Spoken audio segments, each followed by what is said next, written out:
All right, all right. Welcome to the WrestleMania prediction party. I am Justin here with Meelz. We're on the cusp of uh can we just talk about really just this WrestleMania, like just in its totality? Yeah. Because I feel like first of all, how are you, Meelz? Sorry. Great question. Uh Yeah. I feel Sorry. good. I No, didn't how even are ask. you? It's we're coming off the heels of your birthday. How are you, man? I'm good. I'm really good. I feel good. Like I woke up at 39 and said, I was spry. Took, you know, took a little jog around the house. Okay. Felt good. Around the house. Okay, yes, of course, Felt fair. good. It felt good. Yeah.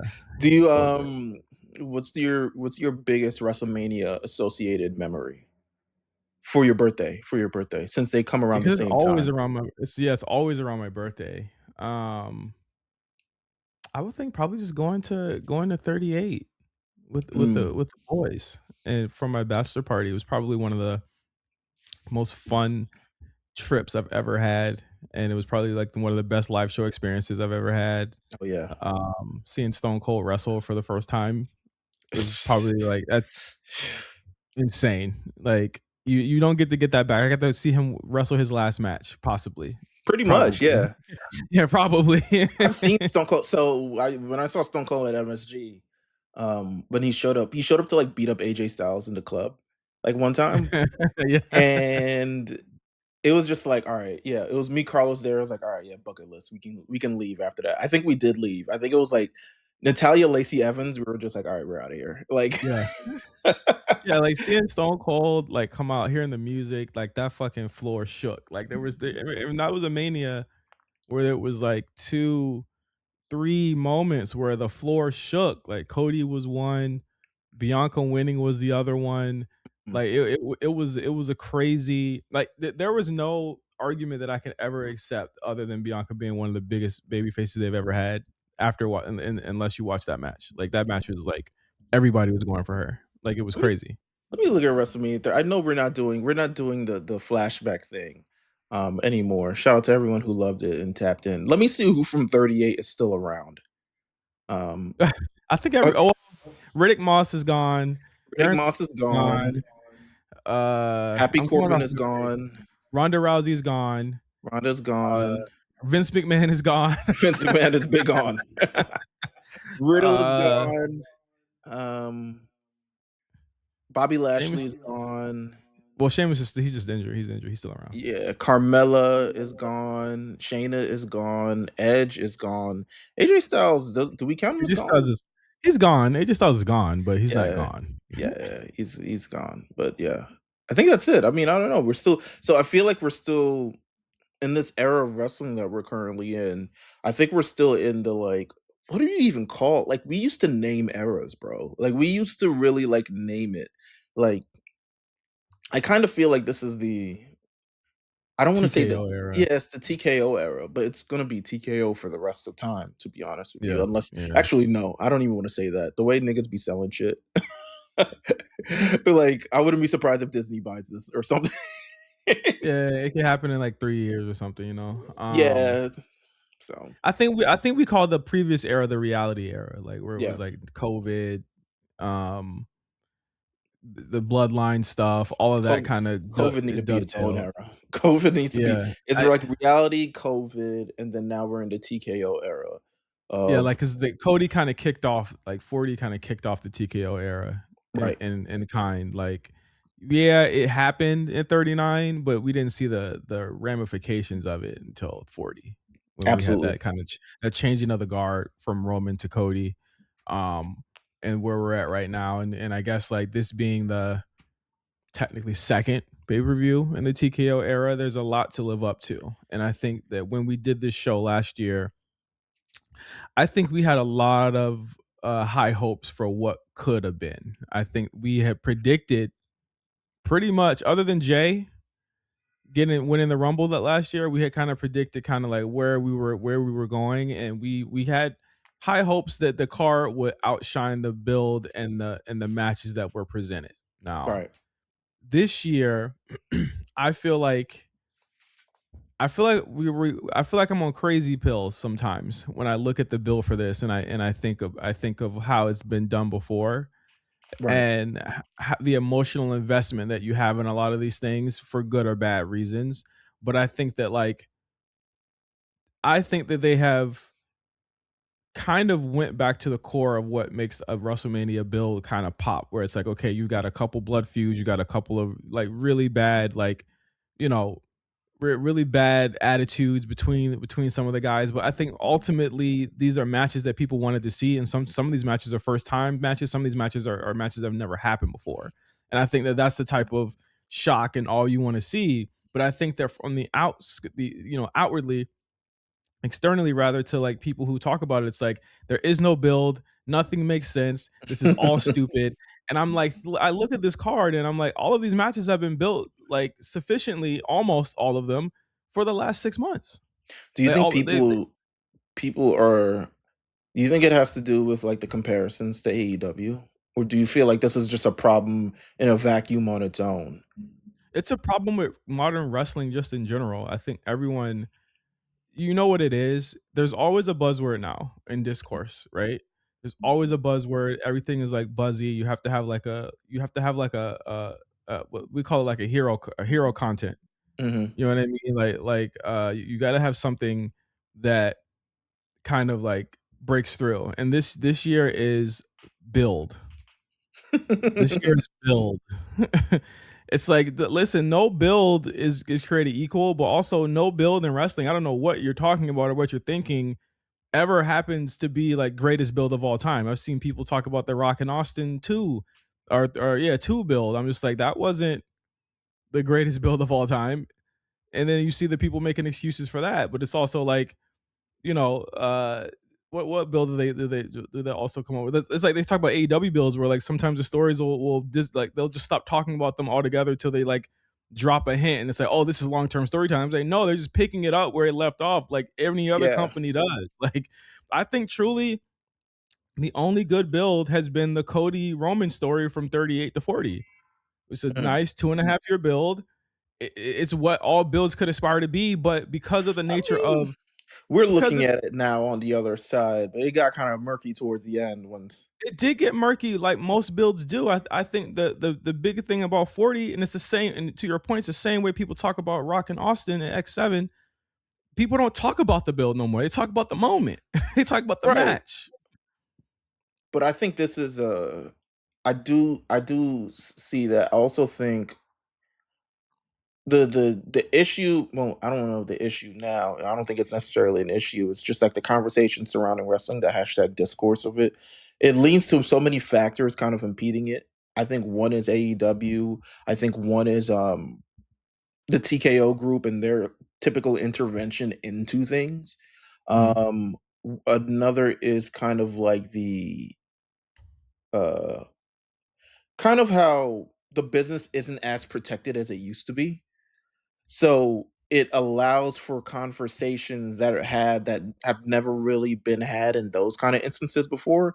Like Rock and Austin, we're never going to talk about like, yeah, It was taboo. Austin's It was taboo in a way that it's not taboo anymore, though. yeah, it's like podcasts now. Like I haven't tapped into I don't know if you watch the Cody H podcast. I haven't. Um I haven't either. But I'm sure they go on like long form on like, you know, buzz term, internet stuff, all these other things. And this was the Build Mania. You talk about last year the Mania. Last year the Build Mania, you think about everything that happens in the ring, but when you talk about outside of the ring with like Roman Reigns and that GQ interview and like Triple H and Trump and all these other things, there's so many different factors that now come into play with the discussion surrounding the product. Even now, like too many commercials. This was never a discussion before, right? Because it was on pay-per-view, it was just one match after the other, blah blah blah. But now it's on streaming platforms that allow some sort of ad content. Now the conversation turns to like, damn, there's so many. What made a good pay-per-view is not a good pay-per-view anymore because there's so many commercials. So Yeah, and it's people who are like 20 years old saying that. Like they have never actually seen like the old pay-per-views. You know what I'm saying? Like we talked about manias, past manias for the past 3.5, 4 weeks, right? yeah, A lot of those manias are really long shows. And it's because after matches they did in-ring segments, they did backstage segments, they did a bunch of bullshit that because they didn't have advertisement kind of space at that point, it was on pay-per-view, it was already paid for. Mhm. It's like, and again, like I hate telling people like, hey, this is the way, this is why the things happen, like because I think that a lot of time it takes away from. I don't want to yuck people's yum and be like, your feelings aren't valid. I feel like the feelings are definitely valid. Like Sure, I yeah. don't think commercials bother, I don't think commercials bother me as much as other people because like I'll just walk away from the TV. I'll go do something. And like that's generally what happens when I watch anything. When there's a Mhm. commercial, I'm back on my phone. Like it's whatever to me. But like ultimately, like there is reasons why the problem isn't consolidated to just WWE. You know what I Yeah. mean? It's everything is like this right now. I watched the fucking movie on Prime Video and it had ads. You know what I'm saying? It's like everything is fucking consolidated. Everything is fucking. Welcome to capitalism. I think you know what I mean. Like, Yeah. I like feel like we're we're finally catching seeing, up to the Beats pill in every motherfucking music video. yeah, like we're like wrestling's finally catching up to modern capitalism, right? Like because it was so Yeah. carny for such a long time. Now it's catching up to the to 2026 capitalism, and people can't take it. But I think that when you look at, like you said, the TKO intervention, I'll shudder to say I feel like I truly feel like the story's planted. And we'll talk about it with Cody and Randy. I don't 100% believe everything that they're saying about this because you know why? Unreal exists. Mm. Unreal exists, But Unreal is we've never and you know what's so crazy? We've never really talked about Unreal like long form because by the this is time we reach this is an but unreal ass story, isn't it? yeah, Is it yeah. not? I think by the time we get the end of it, we're just like, all right, half the time I don't even think we finished the set of I've episodes. We're never just finished a season. I've never yeah, finished a season. No. because it's just like, but it's really them still. Even Unreal, which promises like backstage WWE, you haven't really seen it before. It's still kind of presented to you in the way they want it to present. They want to present it to you. It is Mhm. ultimately they're showing you what they want to show you. Some of the stuff is definitely real, but they're showing you they're plotting situation. We know how reality TV works, and not say this is reality TV because this is also a docu series, but a lot of things are. There's a reason why you see the writers' room and it's only the same 7 people. You know what I'm Yeah. saying? Instead of the 30 other writers that they have hired on. There's a reason why you don't see uh niggas fighting about contracts and all types of other stuff on the thing. So Yeah. it's just the wrestling discourse. I mean, it just is what it is at this point. There's nothing really can change it. There's some benefits to it. There's not some benefits to it. Ultimately, I feel like the business of pro wrestling has reinforced a lot of the way how we think and we approach things just outside of the world of wrestling, but Yeah. also the people inside the world of pro wrestling are so insular to anything that actually Yeah, happens outside of it. because they're cut and dry with like what success really means for it. And I think that happens on both sides. It happens for WWE stands and then AEW stands. It's like looking at ticket sales. It's like, why do y'all care so much Yeah, about yeah. ticket sales right now? Like, our seats, like I'll make my jokes, yes, but like ultimately both companies is making money. But ultimately both companies are making money. You know what I mean? Ultimately, and I think that like it's just not comparable. I think that there's so many, and again, to go to the top of this conversation, buzzwords, buzz phrases, discourse conversation. There's so many things that are feeding into this show Yeah, where it doesn't feel like a show, but feels like it's content for discourse to be had. right. And I think that people are fully prepared, whether this show is good or bad, to say that it is the worst shit that has ever happened before in life. I think that we're fully there with this. Because when you say the build is bad, or you say Mm, something like what's happening with Cody and Randy is the worst thing ever, this mania is doomed, you are then shitting on everybody that in matches that we'll talk about on this. mhm, That I think the performers will do extremely well. I think the stories are well done, and I think that we're taking away because the thing is like now the discourse isn't black men on the show no more. You notice that? yeah, it's not you, you because they notice all that over they all over this the disc bitch. Just singles, tags, every yeah, the niggas is all discourse over. The discourse isn't right like black men ain't singles matches no more. It's the discourse isn't how many black men or time why or women or nothing. It's now all of this now. So like again, I'm prepared going into the show that like this is not a show for a lot of people. This is not a show that is that people will be consuming in a like, I hate to say critical way, but like they're not going to be consuming it in a way where it's like it's completely balanced and fair on both sides. Like I think people are have made their minds up largely for factors. Ticket prices are high. Your ass wasn't going. Right. This person's not on the shit. Exactly, like you know what I'm saying. Like they're judging it off of factors that don't actually matter to them. And I Right. think that is the difference between this Mania Vegas and last year's Mania Vegas, which was seeped in. We just got fucking Trump back in office. There was a bunch of fucking unrest. There was a bunch of fear. There was a bunch of shit, and WWE feeding right into it. John Now, Cena's heel turn, yeah. John Cena's heel turn. Now there's a flip to it where it's like, okay, we're gonna get back to, and I say this about this show on both of these nights. This has been a chaotic build. We didn't know what we were on the show almost every week saying, I don't know what the fuck's about to happen at WrestleMania. We had no clue what was about to happen. This has been a chaotic wheels fucking going off the rails, twists and turns. You don't know what the fuck. This has been a crash TV at its Right. best But for I, 2026. but I also think the narrative, and it's kind of coming around the dirt sheets of like WrestleMania not finalized, is reacting to ticket things.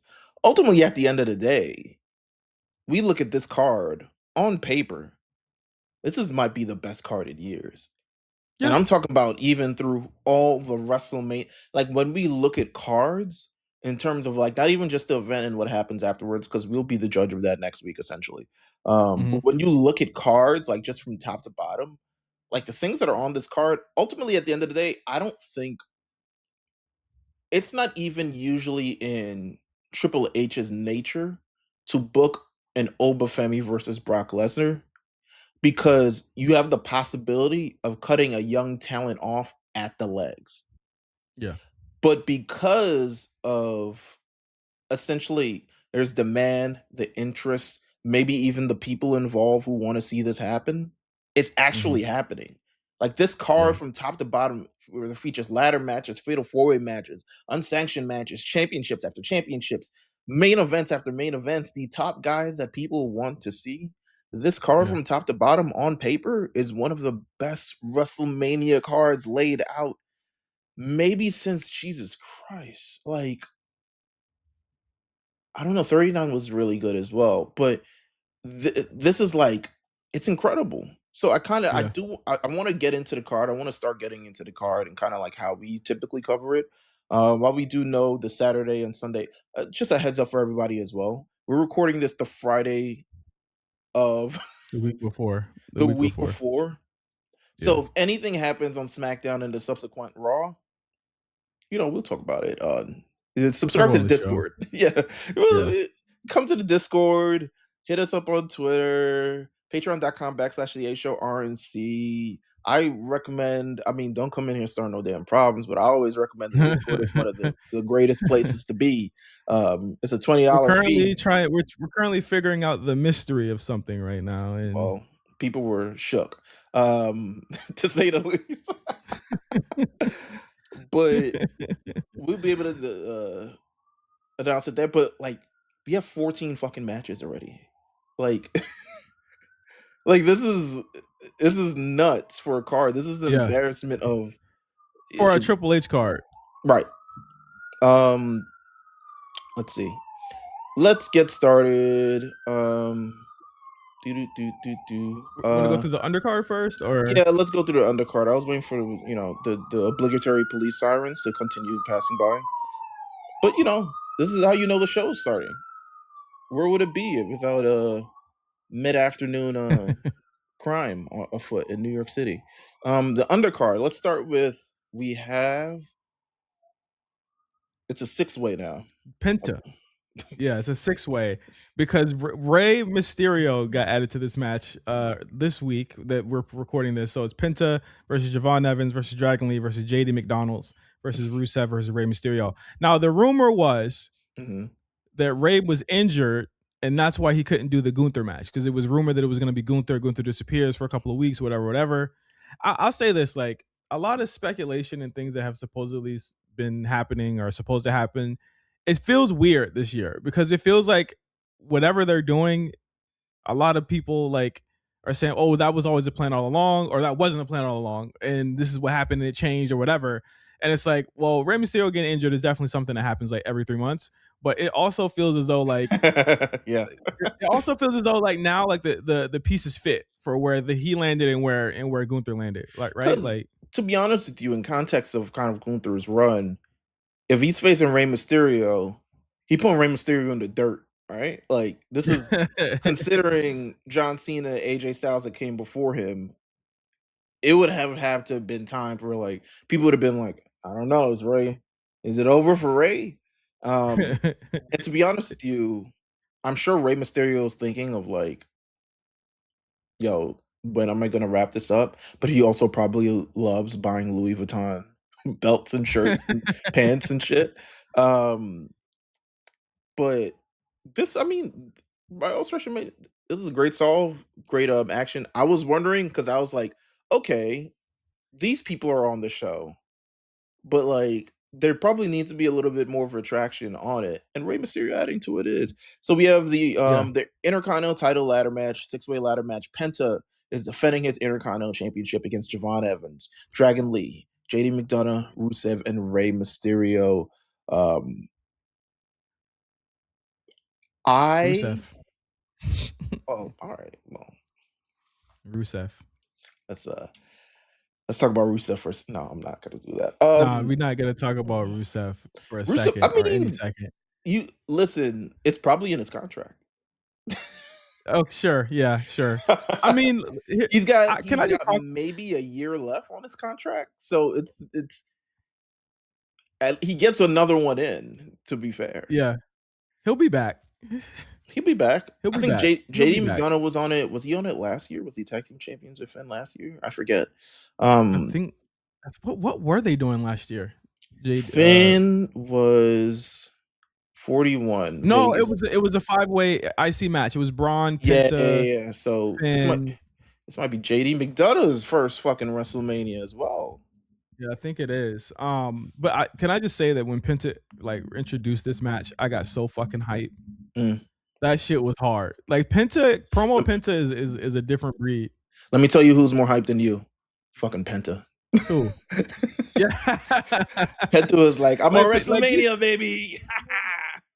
you can like this is just a guy, and the thing is like I feel so sometimes I like feel bad um for Phoenix because like Phoenix, and this isn't a knock on his like his in-ring ability. His personality's not there. Mhm. Like Penta's personality is all through the way he walks, the way he talks, the way he does moves, the way he like does anything. Like he is the atypical like just he can do everything. I can't see a world where this guy turns heel ever because he's just so beloved. And even if he turns heel, they'll fucking love him even more. You know what I Yeah. mean? Because like he's just that much cooler. You know what I'm saying? Like they found something in him and that they've cultivated something with him that I haven't seen since Lucha Underground when he was like one of my favorite parts of that show back in the day. I in terms of Penta, I mean, it's to be honest, it probably took too long to get here. To be honest with you, uh, just keep it real. But I'm glad that he's here. I'm glad that he's getting the shot that he is. I mean, he's box office, man. Like he is Yeah. someone who is going to be. I think he's shown in-ring capability, um, connection with fans. Ultimately, Mhm. the biggest stark difference between his AEW run and his WWE run, and I'm not going to shit on his AEW run because I do think that they presented the Lucha Brothers very, very well in AEW as a tag team, and then also kind of a singles kind of. But they never reached the heights that they're reaching now, and then he's never Mhm. had the connection with fans that he's had now. They very much Yep. position them as wrestlers, where Penta is kind of like a little bit, there's a cultural end to it. There's Mhm. a connection with the people end to it. There's everything like he's presented when he shows up on AAA. It's like, oh shit, Penta's here. Wait a minute now, hold Yep. on. Yeah. Um, So he's been a great ambassador and like a great champion just as well. I'm glad that he's finally here. However, he is unfortunately not the person I want to win. So Who is the person that you want to win? I want Javon to win, man. Get Javon at Cricket Wireless fucking, you know, I meet and can't greet. deal with the pain. Get him at Nah, man. but I think when they announced I think Javon will have a great moment. I think that he'll definitely probably just steal the show. But I think this is Penta's to lose, dog. I think mm, that I see a long run in his future for this. Like, if they're not strapping him up to the World Heavyweight Championship by the end of this year, I think we're doing something wrong. I really do. when they announced that kids from 18 to 25 are automatically going to be enlisted for the draft, I was like, not Javon, right? Like, cause I Yes, Javon. it's like not Javon, right? Absolutely, You Javon. can't draft Javon. You don't want to see that I don't nigga on the think that field. WWE will allow that to happen. They'll probably make a USO and he'll be in that, but he's definitely not. They're not letting this kid go. He's like he's one of the thing is I'm glad that they're doing the slow burn to him. They're like he's a young kid. We're gonna put him in like these really great highlight matches, and then we're gonna find a really good place to put him at. I think this is a good spot to put him in. And again, like these are all. I mean, Rusev is kind of like the odd man out here, but these are Yeah. all people that we know they're capable of some crazy shit, and I can't wait to see what it is. So I'm ultimately at the end of the day, in terms of who I think will win. Actually, no, fuck it. I'm gonna pick Javon. I think Javon will win. All Let's right, let's. don't be irrational, man. I'm not gonna be Be irrational. rational. I'm not. I'm not Don't be like irrational. black Don't be man irrational. because I feel I like know you're being a little irrational right now. I I really do think now while Penta is great and all this other stuff like that, I He really do just got think it, by the way. yeah, but shit, nigga. Um, You know what? Dragon Lee technically could win this too. I think He's been getting a push. he's been presented a lot cooler over the last like 3 4 months with the tag team with AJ Styles and then him sliding for AJ against Gunther and a lot of Yeah, other things. He's been presented as less of a dork than usual. yeah. And then he's also Well, like featured on AAA plenty that's times. what I was gonna say. I feel like the way he's presented AAA, they've started to kind of coalesce with that on his main roster run too. Maybe he needs to beat Dominic for that AAA Mega Championship. Maybe he does that. Um, It could happen. wherever that ends up. It could Anyway, happen. shout out to Rusev. I mean, don't get too high on the ladder, nigga. You ain't got, I'm sure you got health insurance and all the other stuff, but don't hurt yourself. We gotta get you back in Vegas for Monday. You know what I'm saying? Yeah. Um, next one up, another embarrassment of riches. I mean, this one has led to quite a bit of discourse on our show and just online itself. Sami Zayn versus Trick Williams, and I'm assuming Lil Yachty will be in the corner of Trick Williams for the Yes. WWE United States Championship. It is they've done a lot to make, in my opinion, everything come together for their storyline. They got at least on a 3-hour show for just this fucking storyline, at least 45 minutes of the show one Yeah, week. yeah. Maybe It 2 weeks in a row. yeah. They effectively closed the door on Carmelo. I was like, no nigga. Um Yeah. but I knew this was going to happen. I said this would happen. I said yeah. he's not going to Mania. He's just not. Like Trick is box office. Sami Zayn is Sami fucking Zayn. This is the best match you could have for Trick Williams to make him a star. Now, if this Like, ages poorly, again, we're recording this like before SmackDown. So it's like if this ages poorly and he somehow ends up on the show, it is what it is. We ultimately support Mello, but this is a Trick Williams moment right here. This is mhm. clearing the way for Trick Williams, which I do think in turn will get Mello back where he needs to be or where he's supposed to be once this is wrapped up. But the Sami Mhm. Zayn story building from Royal Rumble can't really win the big one, especially against Drew. Upset with Cody. I mean, the story was really floating along with the Cody, and even with Cody's like, nigga, what? Nigga, fuck you want, bro? Um, and firmly shut him off. He's looking for a road to WrestleMania. Nick Aldis is like, Sammy, there's nothing I can do. He takes advantage of a moment, wins the United States Championship, and firmly cashes his ticket to WrestleMania. But across from me, he's looking at the man who's been shitted on him legitimately the whole time he's been on SmackDown. When you talk about Mhm. builds, when you talk about stories that's gradually, progressed, from the moment Trick Williams stepped on SmackDown, where he showed up looking like he looks, dressing like he looks, talking like he looks, saying Sami Talking like he Zayn, talk, lemon pepper steppers. yeah, Sami Zayn breath smell like bounce that ass or whatever the hell he said. Um, with them sketches or whatever the hell, making fun of his shoes and shit. Um, Yeah. this is the just on paper, you look at these and you're like, oh, I see. It's a clash of Yeah, it's a clash of styles, but it's also like new age versus the older generation. And it's crazy to think that Sami Zayn is an older generation now because he used to be Mhm, 10 years ago, the new generation coming into right. WWE. But I think that what they've done with Trick is they've done something that Triple H really rarely ever does. He takes the lightning in the bottle and he runs with it. I Yeah. think that with Trick, it's like he didn't wait. When he saw No. those reactions, he said, "All right, let's push him already." I Like, and that's more do you feel like that's more a testament to Trick? Um, or is it just like something that was like properly planned out? Like he knew he wanted this from the beginning.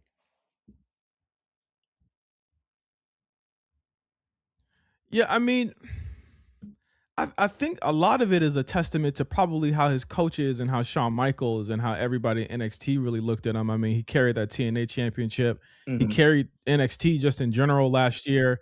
That was extremely successful. But I also think that like we should be like we pick up on the fact that like Trick just has a hold on the crowd. Like I said it on the show a couple of months ago. I was like, it's gonna be very hard for them to keep this guy a fucking heel. It's gonna be very, very tough to Yeah. keep him a heel. And to that point, they had a plan for that. And that's why I think that the builds to these matches are actually pretty good because they've had a plan for kind of everything going on for a large part of the builds, right? So I think again, you look at Trick and what he's been able to do. They've silently turned him babyface. I will say that like it could get to a point where he's a grating babyface though. I think that they're still trying to toe the rock line where it's like he's still kind of like an asshole, but he's like a babyface too. Like the Yeah, Yachty yeah. shit to me is a little superfluous. It's like, all right, you're like you they're already against Sammy. You don't need to be you don't need to be obnoxious. They're already against him. Right, right, Sammy's right. already obnoxious. You know what I But mean? But but it's it's still ultimately gonna working. It's yeah, it's ultimately gonna be the people who end up turning him more than the actual it'll be a response to the reaction. The people will have crowned Trick theirs. yeah, And I think yeah, that's how The Rock ultimately ends up turning, right? The Rock was as entertaining as possible as a heel in 1998 to the yeah, point where people were saying his catchphrases, people were doing his dumb eyebrow, people were wearing his merch to the point that it was so undeniable that it was like, all right, we got to turn this. After WrestleMania, I think it was 15. hmm, Um, they were like, all right, we gotta flip the switch. Um, yeah. I still, I don't know how much longer they can wait with this one. It really depends on who they go against. But Trick is are we picking Trick here? Are we picking Trick to take it? I'm not picking Trick. What? All right. I'm not picking Trick. Mm. I'm picking Sammy. Talk about it, as Trick I would think say. that there's a lot of meat on the bone for Sammy to be the cowardly running champion and for Trick to chase. And you don't want to just give that away yet. Like if more than anything, WWE loves the chase. Damn, I hate logic. And and honestly, WrestleMania isn't where these storylines end. This storyline is just beginning between these two. And I think that it wouldn't make sense for Trick to just beat him in one, especially with the way Sammy's like they're kind of setting it up. The Sammy's going to do something real fucked up to win, and I think that that's going to solidify him being a heel finally. I think I don't know. Seeing the run of, I think the Trick and A era really showed a lot to various people. of various things. I mean, Trick standing across the ring from the Undertaker and holding his own. Trick going to a whole other company and kind of like propelling it and pushing it up. Um, I think those are a lot of like, okay, there's a lot of reasons for this to be happening here. But I also think I don't know if Trick is the vehicle for Sammy to tip over the edge. I've always felt like it was an internal thing with Sammy. It's just an internal voice that's speaking to him. It's an internal thing that's kind of something that's getting to him. It's always been like, am I good enough? Will I be able to kind of do it? And I don't know if Trick will be the reason or the conduit or the catalyst to really. I mean, he could be the catalyst, but I don't know if it's going to be the conduit to carry Sami Yeah, Zayn's evil persona. So I'm going to pick yeah. Trick here to win and kind of set Sammy off. Um, and then he has to make a large Goes decision. crazy. Yeah, Yeah, he essentially goes he has to crazy. make a decision what he's going to do with things moving from here. And then we have another kind of like a this is becoming like a like grudge matches. I think the undercard is like other than the the ladder match, it's all like grudge matches under here. It's all like matches that have like pretty much been built up over the past 3 to 4 months. I mean, really, in Trick's case, this is his whole life Yeah, is waiting for this moment. But we have the Demon Finn Balor versus Dominic Mysterio. They've announced that it's going to be the Demon ahead of time again. How do sell you feel tickets, about when baby. they? Gotta sell tickets. The It's been demon. what? It's been 3 years since we seen the Demon, and he's back. The Demon lost at Mania last time. The Demon ain't had a good win loss record on the main roster. I'm gonna give it a buck. I don't even know if that artist think it was like, yo, miss me with that. I'm not. You know what I'm I'm not painting all this shit on you just to lose. Yeah, you know what I'm saying? So uh, it's a good way. I don't know if the demon is necessarily he never used the demon against Damian Priest when he probably should have. he Um probably should have used the Demon, but the thing is, the Demon only come out when he like big like. All right, be a good I gotta guy? put a nigga away. I gotta put a Yeah, nigga in the dirt. He didn't feel yeah, as though he had to put a nigga in the dirt yet. You know what I'm saying? And I that's guess why so. we getting the Demon now. That's why the Demon has come out of hiding now. What do you think the a Vegas Demon looks like? Well, there's a lot of things a Vegas Demon can look like. What do you think Finn Balor, the Vegas Demon, would look like? Shoot. I don't know. I hope there's a new take on it. I could do without the tentacles and the hair and shit. I could do without all why, that. why, why don't you want the tentacles in the hair? That is like the iconic demon look. Is it? Or is Yes, it's it? the it's the demon look. I thought that was like WWE's creative incorporation. I felt like the demon That didn't is have that. that's what it's been for the past 10 years. He's been in WWE longer than he's been in New Japan at this point. Yeah, you're right. I don't know. I could use a new take on it. You probably do some, Kanye, Branding, sh- brother, branding, brother, Kanye branding. shit. Oh, it's written by Donda. Um, let's see. I don't know, but I'll be honest with you. This is one of the matches that I'm like, I don't really care for. Um, to be real with It's you, been built. It's been it's built. been It's built. all things it's been things we've asked for. This has been a match that's been built since what the top of the year, honestly, with Finn going after Punk, and then the matches in Chicago and Berlin, or Yeah, but Berlin and Chicago. it's been so long. Like this should have happened like a year ago, right? When the nigga was in the fatal four-way Yeah, match and I mean, and slimed his man's out to win the belt. Like, the Judgment Day drama it was up and down, but I can't say that you can't say they certainly didn't have an impact on the show that they were in, and they no, of slotted course. them into places that they needed to be in. And I No, think you're that right. like if there was if there was room at that time, now that you look back for them to have done that, they would have done it. And there really wasn't the room that they could have done that yet. There wasn't Right. enough baby faces there. There wasn't enough the heel dynamic for baby faces would have been like off. So it's like I like that this is happening at Mania. It could have not happened at Mania. You know what I mean? It could have It not could have happened at happened at Mania. it could have happened at some Clash show. You know what I mean? And I think there's a lot of it being like Finn is the last surviving member of the original crew. Right. And he's got to kill what he started. You know what I mean? Like all of that plays into it. But I can say that like one thing that gives me trepidation about this is like I don't know what Dom is gonna do or where he's gonna be in ring wise. I don't even think it matters. Like You up against he's a demon. Like it, I don't I know if love it's gonna demon matter. squashes. If it's a Yeah. squash, 7 stars. If it's a squash, sign me up. If it's a competitive match on some like AEW shit, yeah, fuck that. Um, It's gonna be competitive. Triple H don't really do no, squashes like you gotta that. kick the shit So out of Dom. Like he's gotta Dom deserves at least this point to be have the shit kicked out of him. For real. It's just yeah. I think it would be a great after everything that he's done this year, it's just been the evil asshole. He still get the comeuppance, he still gets all the girls and all this other stuff like that. He deserves to get the shit kicked out of him.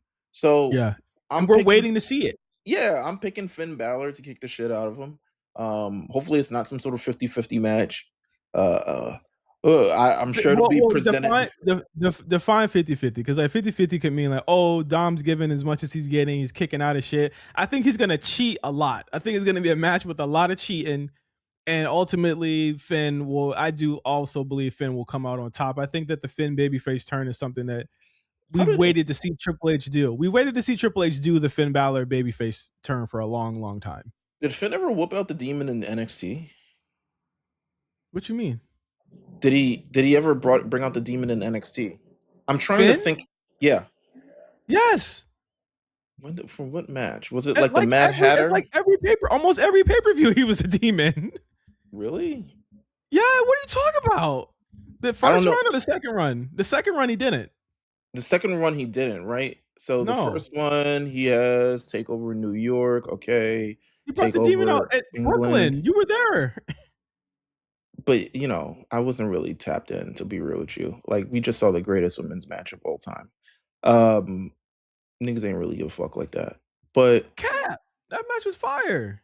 I it gave a was, fuck. but yeah, it was, but it was like all after the fact. Um He was a demon a lot of times. He had the I'm chainsaw not demon. saying so all right, here's the thing. I'm not disputing that he was a demon. I'm more so in my thought of like how Triple H books the demon. So if he books him in 50-50 matches, then maybe it'll be 50-50 match. He But did. Vince used to book the demon, other than Roman Reigns, you get the shit kicked out of you. Um, Well, except AJ Styles. He beat AJ Styles as a demon at one time.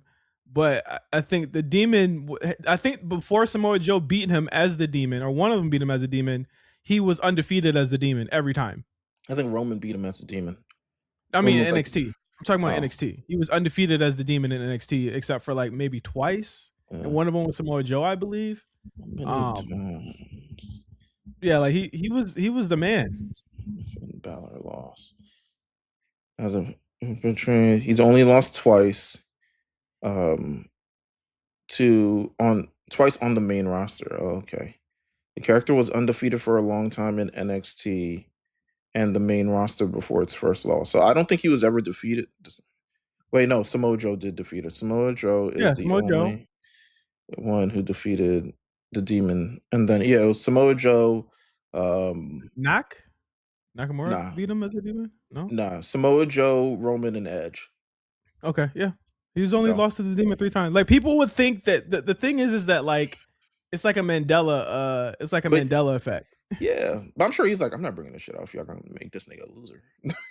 No, I don't think he loses. I don't think he loses to Dom as the demon. I think this is the rightful return of the babyface Finn that we've been waiting for, and I would love a sustained run. I really would. Like I don't know if World Heavyweight Championship is in his future, but like if you know Triple H, like more often than not, his guys do get what he feels as though they deserve and what they want. You know what I'm saying? So like we'll see what happens there. But I just worry about like Dom meeting the moment.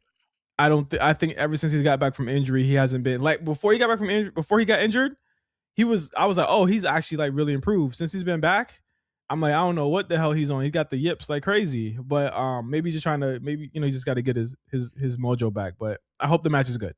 I hope so too. Um, Following that, we have an unsanctioned match between Jacob Fatu and Drew McIntyre. This one has Mhm. been quite some time in the making. Jacob Fatu has believed that Drew McIntyre is the one who attacked him. Drew McIntyre says it wasn't me, but that hasn't stopped them from beating the shit out of each other in Yeah. response and set That forth. that's the one thing about it is that Jacob not for once has actually asked him where he was or like what was he doing when he got attacked. So we now know there's like But this don't ask loose questions, but just there's this find loose answers. thread. There's a loose thread here of like who really attacked Jacob Fatu back in like December.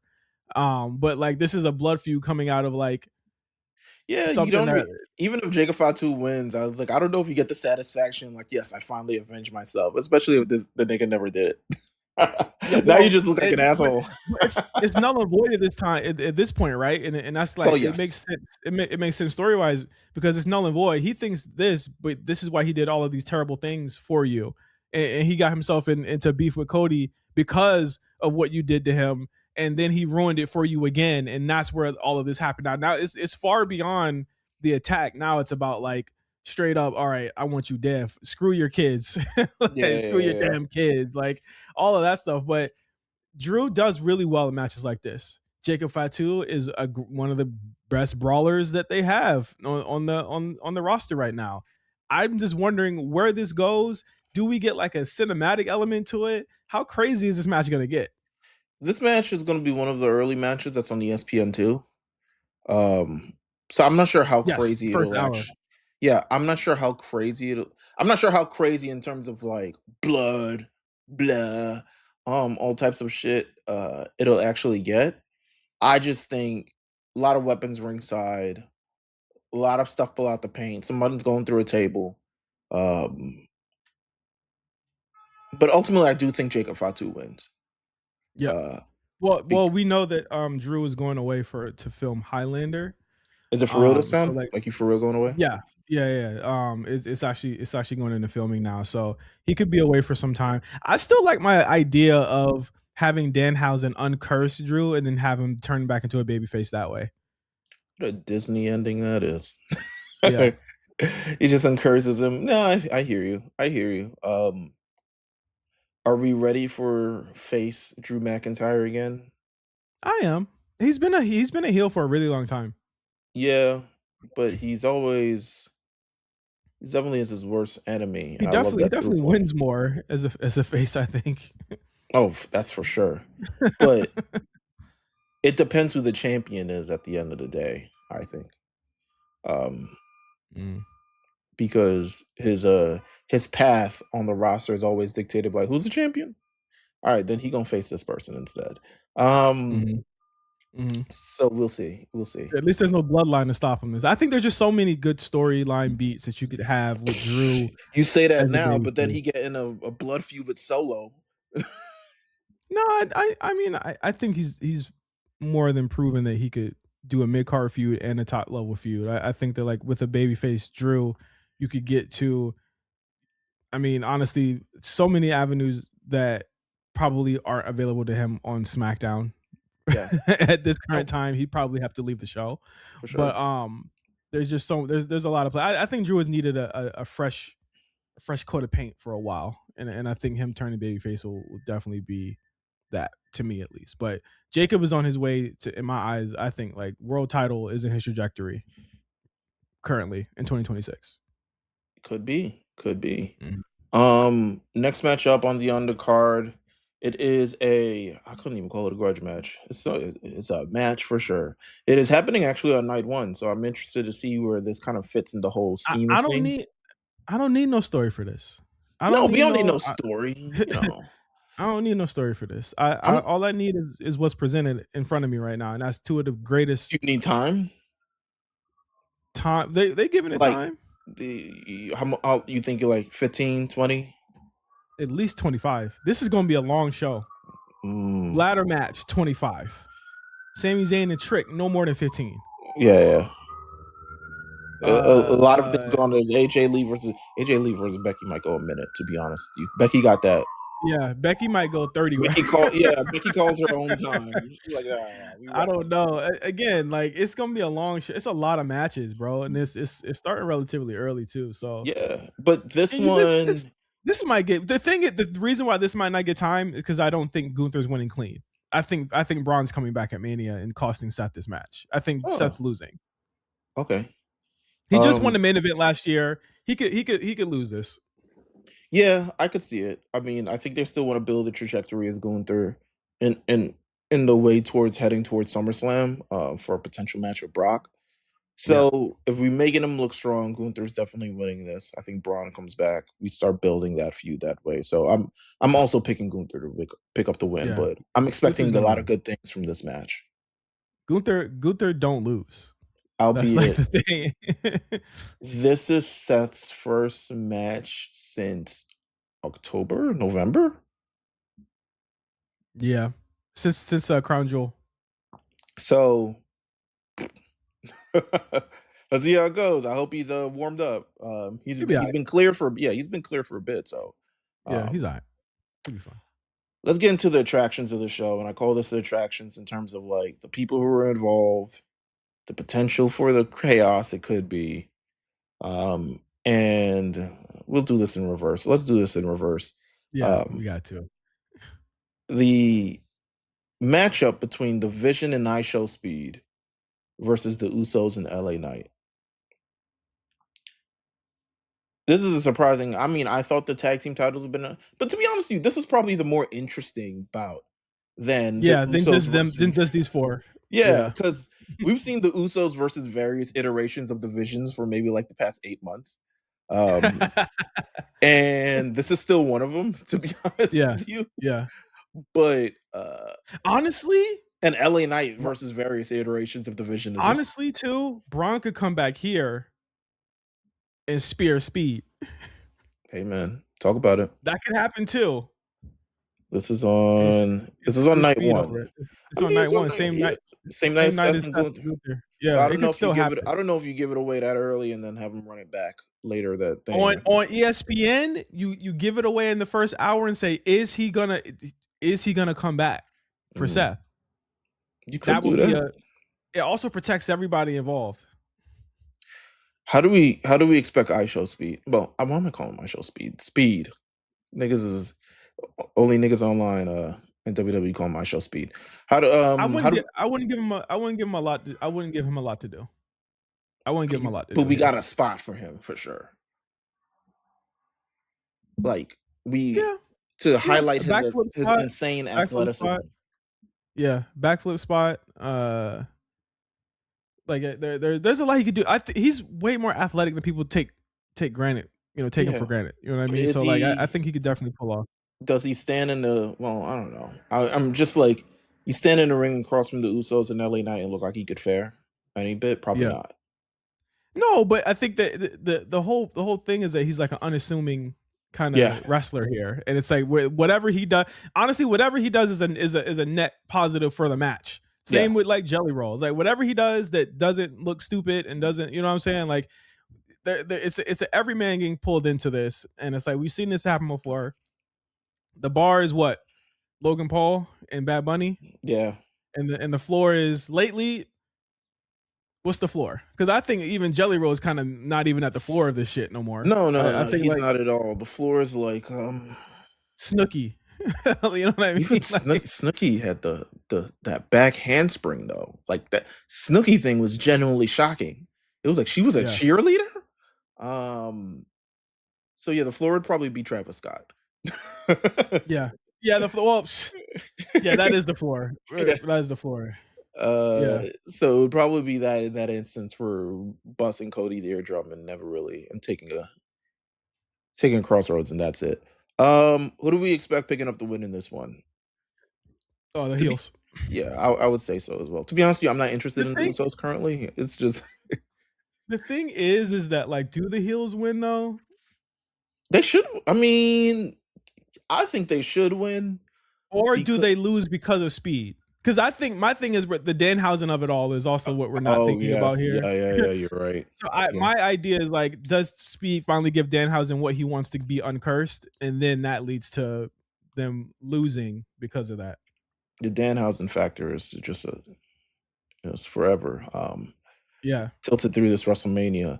Um, he's gonna be major this weekend. They were like, I'm sure he looking at his calendar and was like, fuck, man.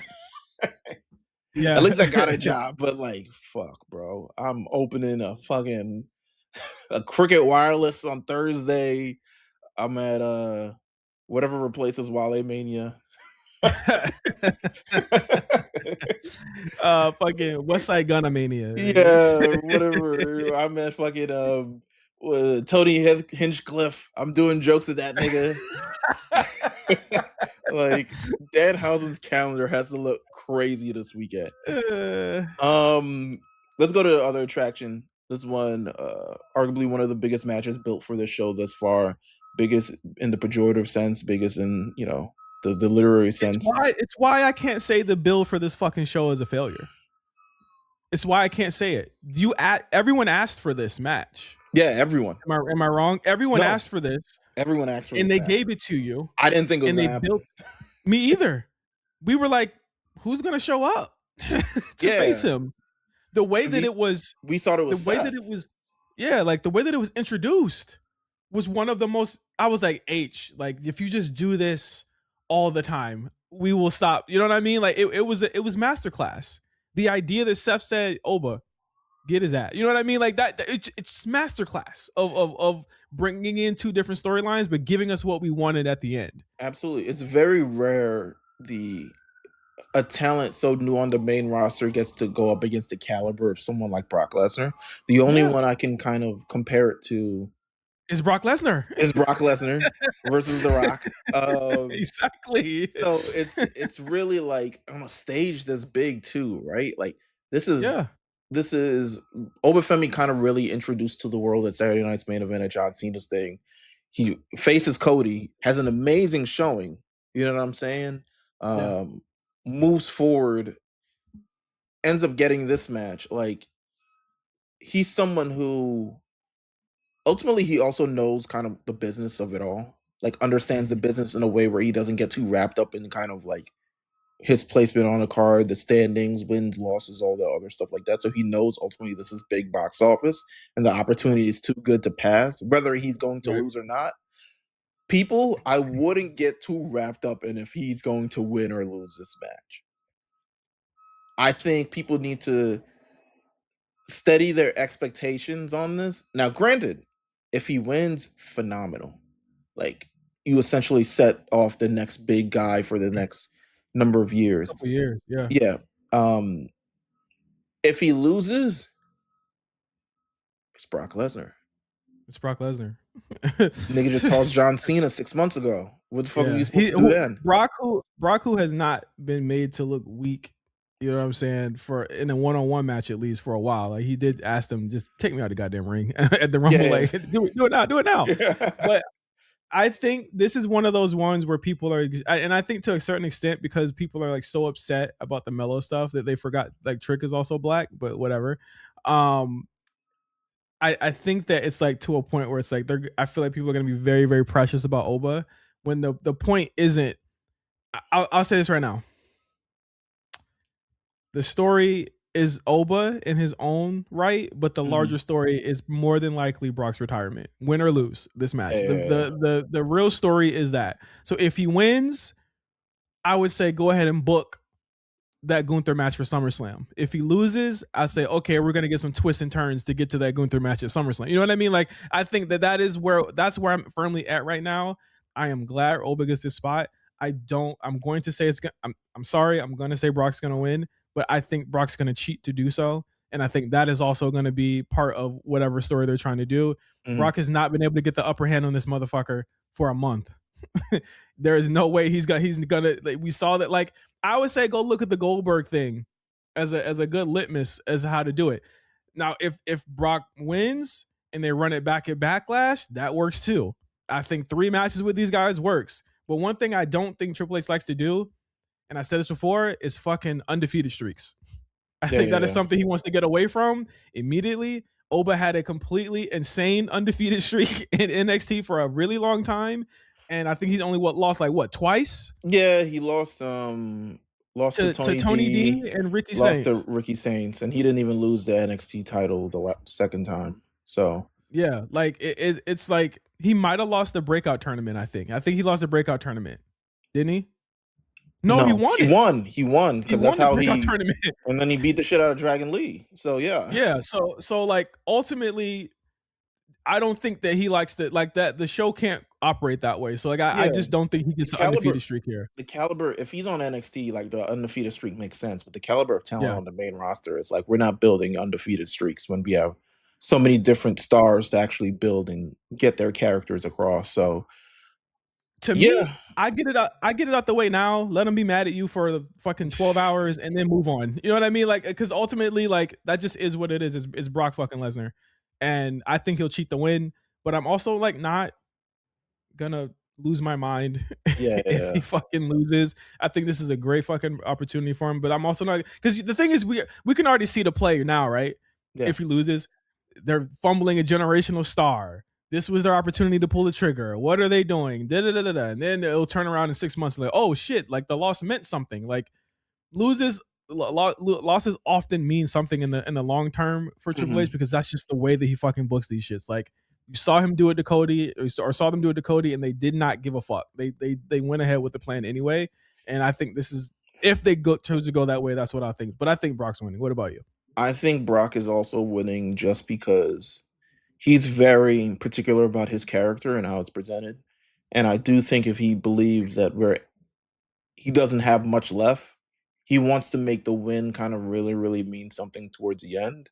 Um, so I don't think he's going to be losing anytime soon, to be honest with you, Yep. until it's time to hang it up. So I'm also picking Brock Lesnar in this instance. Cool. Um, moving on, we got the ladies. Ladies, ladies, ladies, ladies, ladies. The most women that's seemingly the most women that's ever been on a fucking WrestleMania card. To be honest with you, there was rumors there's supposed to be up to like 6 matches for the women on WrestleMania, and to be honest, as they should. It's a very robust roster. Yeah. Um, Saturday night is the ladies' night featuring, and then there's one on Sunday, um, with a potential to add another. Currently up in the air as we record this. It is Yeah. still yet to be confirmed if Io Sky versus Asuka will be on this card. What was Nick Aldis lying to Sami Zayn, or was he just saying that SmackDown don't have any more matches for WrestleMania anymore? Nigga is like, all right, you Sammy looking whack out here. That's what it was. I think he was like, sorry, Sammy, we don't have any space for you on the card. Um, but I don't know with the constant couple weeks actually of Io Sky and the Jade Cargill joint. Um, I don't know if it's immediately ready, but to be honest with you, Asuka versus Io is already built in for months. Yeah, you So can have that match anytime. To yeah, me, but I do think pending on what else they have planned for WrestleMania, 7 matches is a lot in the H era. Um, yeah, Considering they have ads, they have sponsors, they have commercials, they have probably Stone Cold Steve Austin crashing an ATV again. Um, they have Hall of Fame announcements. Oh my god, the Hall of Fame! I forgot all about that shit. it's a good Um, lineup. it's a good lineup. Uh, I'll catch it on YouTube. Um, but the women are I think it's a great showcase of the women on this card. Let's talk about it from the Fatal 4-Way WWE Women's Tag Team Championship. The Irresistible Forces, Nia Jackson, Lash Legend. On the card, they are defending their title against Charlotte Flair, Alexa Bliss, Bailey, and Lyra Valkyria, and the Bellas. The Bellas. If the Bellas make it, we don't even know at the time of this recording if Nikki's ankle will be healed. I would rock it out no matter what. I feel like you gotta. I know they tend to lean on the side of care in this instance, but it's also Yeah, WrestleMania. You better stick a needle in me and let me watch me work. You know what I'm saying? I'm not saying do anything crazy. I'm saying chill on the apron for a long time. And if anything, I think Nikki's injury potentially, depending on the severity of it, disqualifies them from winning this. Which, to be honest yes, with you, I thought they were winning this one. I did too. I did too. And I think now with this injury potentially rearing its ugly head, what a snake bitten run for Nikki, by the way. yeah, Um, Well, I'm more love of the inclined to game. believe. She I'm still more finished the inclined to match. believe. I'm more inclined to believe that Bailey and Lyra have more of a chance of winning this now if the Bellas aren't okay. I think it's a great story of redemption considering everything that happened last year, and Yeah. it's a I wish they would lean into it a little bit more, especially with the Bailey and Lyra seem like friends. They I feel like seemingly I feel like they always leave like I feel like they always leave Bailey storylines like loose ends, right? yeah, Like because I the was we whole was talking about the personality thing. I was yeah, just the about split to personality thing. It just got dropped out of nowhere, and it's just like I don't know like where that was supposed to go, but it seemed interesting. yeah, because Bailey and Lyra have history for pretty much an entire year. I mean, these were people who were I mean, not friends, but they were kind of paired together as tag teams. They made it the way to WrestleMania. Bailey gets attacked. It's Becky. Whole Becky arc through this entire thing, but they managed to figure out how to get on the same page again, and they're heading back to the same place they were in the last year. So I think that's a great redemption story to tell that seemingly has not been pushed in television enough. Um, Obviously because of time, obviously because there's also three other teams, six other women to feature in this. Yeah, It's been well, Charlotte and Alexa. This is Charlotte's.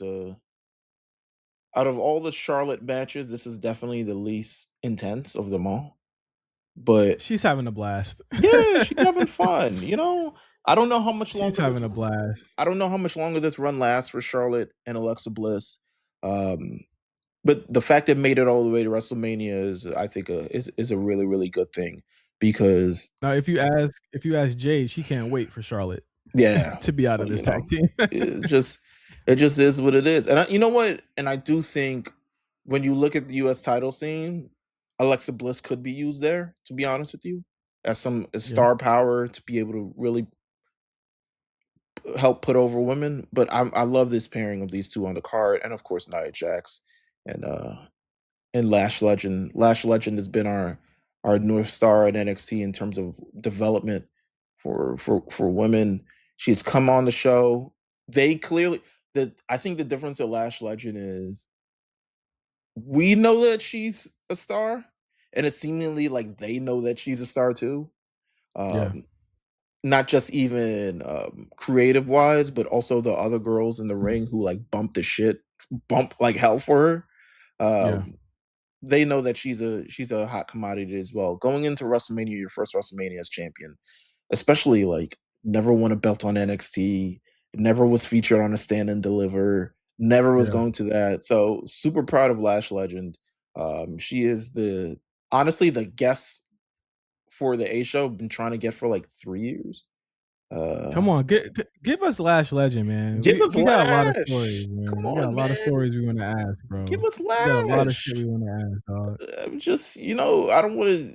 We caught Bianca Belair right at the the point. You know what I'm saying? We caught Yeah, her right at yeah. the point where it was like, At the cusp of oh, everything. how But do I then get him again, so me? The show's not on. we interview her before tragedy. This is true. This is true. So, uh, it's up in there. Give us Lash. Who do you think is walking out with the tag team championships? I Um, think Bailey and Lyra are gonna win this match. I'm gonna give it to the Irresistible Forces, but I do think Bailey and Lyra should win this match.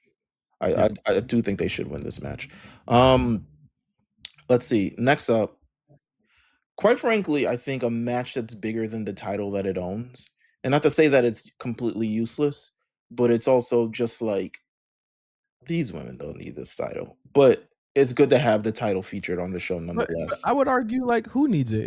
It just came out. You know what I mean? It just dropped. And Becky's had it for like a large part of its lineage. I agree, but Becky has always felt as good as she is as a champion, and I feel like I don't want to say the championship is a prop, but she is still bigger than the title in my opinion. As good as she is for the title, she is very much so a character, a monster on its own. She's traded it back and forth with Maxine. She's got it back. She lost it to AJ Lee. AJ Lee's return wins a championship that she's in. They've had these back and forth promos. I'm expecting this match to get a long fucking time. Like 20, Yep. 24 minutes, back and I would forth, say up and down. maybe 18. This AJ Lee, like I don't know if the cardio up there yet. Um, I do think like I don't know. I Becky likes to have these long spectacle matches, so it's kind of whether the cardio is there or not, something it's going to be long and crazy for whatever reason. Feature chapters, moments, ups and downs, left and rights, twists, all this other stuff like that.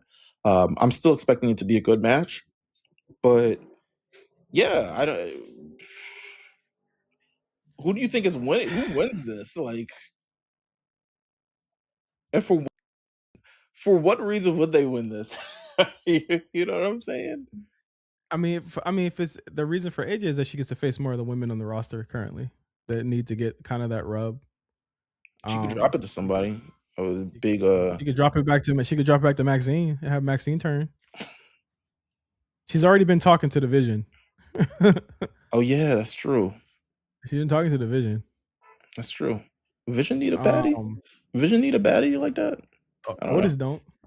I think I'm glad you've seen the light. this one's tough, man, because There's there's so no many avenues you can go. but to be it's the championship is to me even inconsequential to the result, right? Like granted it sets a course, right? It sets a course. But ultimately this match will be won or lost based on like the story that it's telling. Um which is Becky The Lynch fact AJ the Lee has fact that the haunted Becky belt Lynch for the last like 7 months.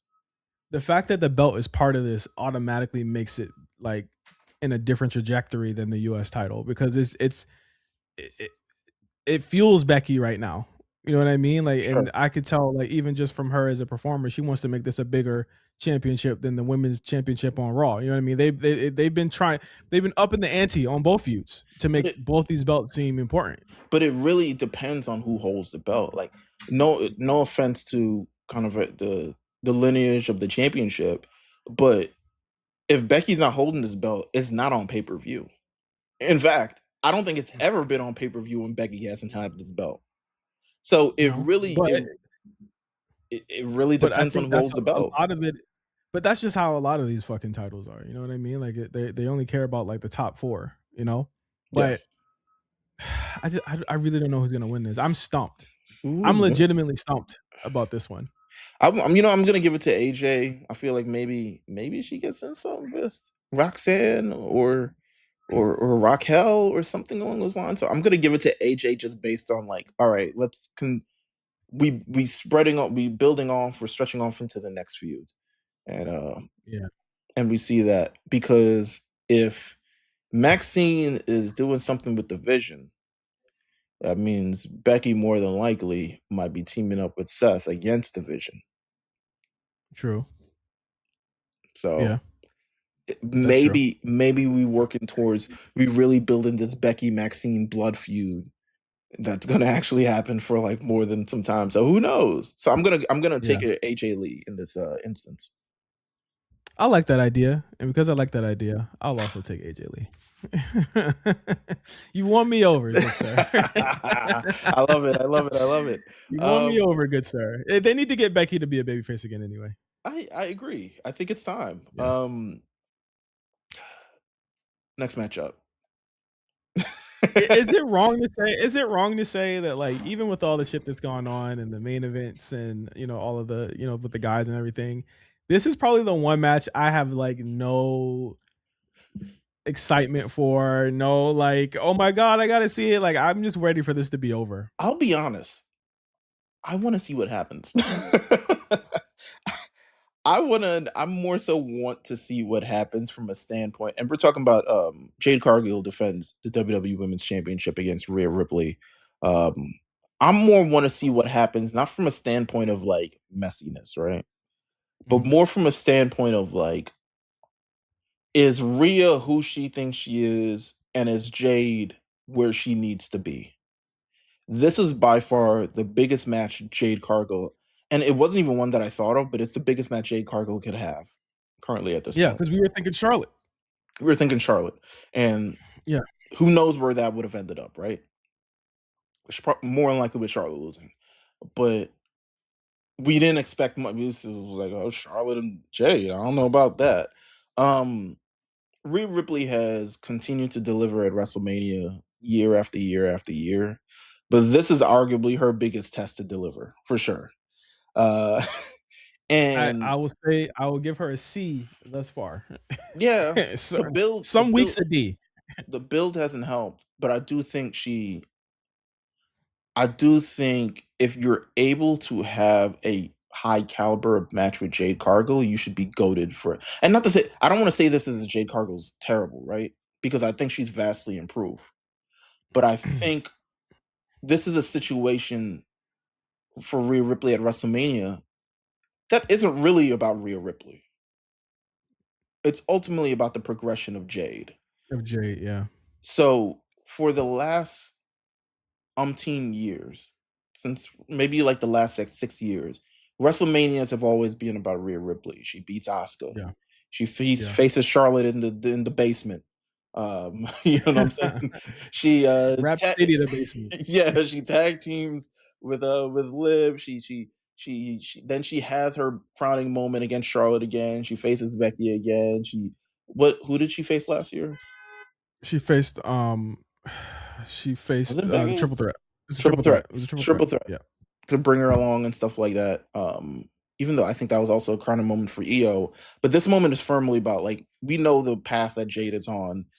Will you contribute to this in any kind of way? But also Jade has to get in the brain as well to realize this is Yeah. bigger. Jade, well, the thing is, I do feel like Jade is bringing it.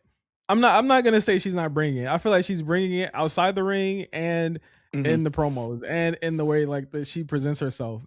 I think she's again a lot of the fuse here is like waiting for people to get up to a level.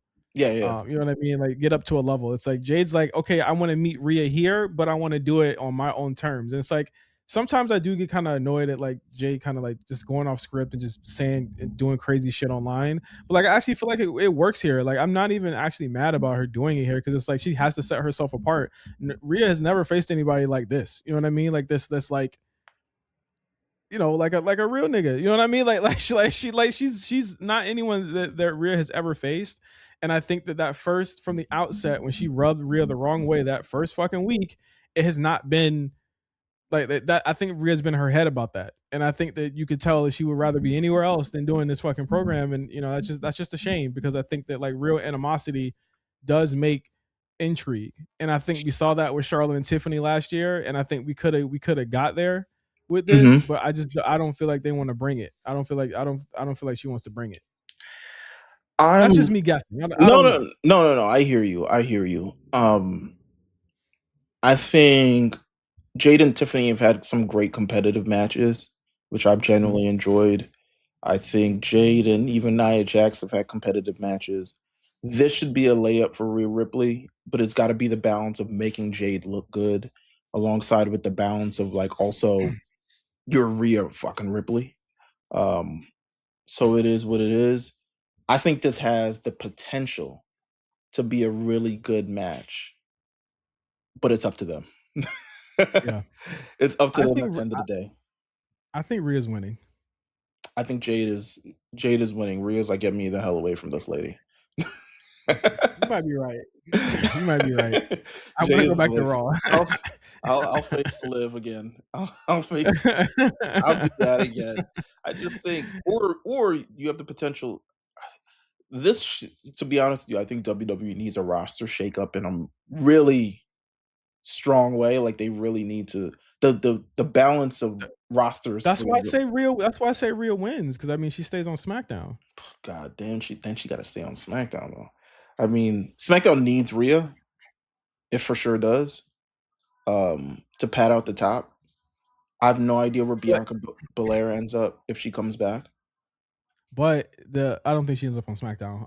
But there is the idea that like some of the women are coming. Like JC could come up. Mm, The whole Fatal Attraction could come up.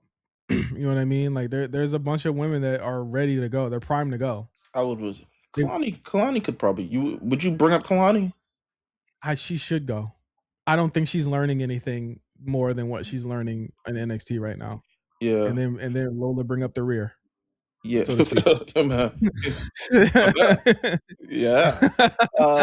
There's a bunch of new women and Evolve that are moving up. Callie Washington just got to NXT. Like, there's no need for like the 2022 or 2023 era girls to still be there Yeah, yeah, in my eyes. essentially. Yeah, no, I hear you. If you were in a breakout tournament in 2022, you need to be on the run. You need to be you need to be gone. Tatum Paxton need to be gone. I get why Blake is still there, but Blake also needs to be gone. It's the rosters need shaking up for sure.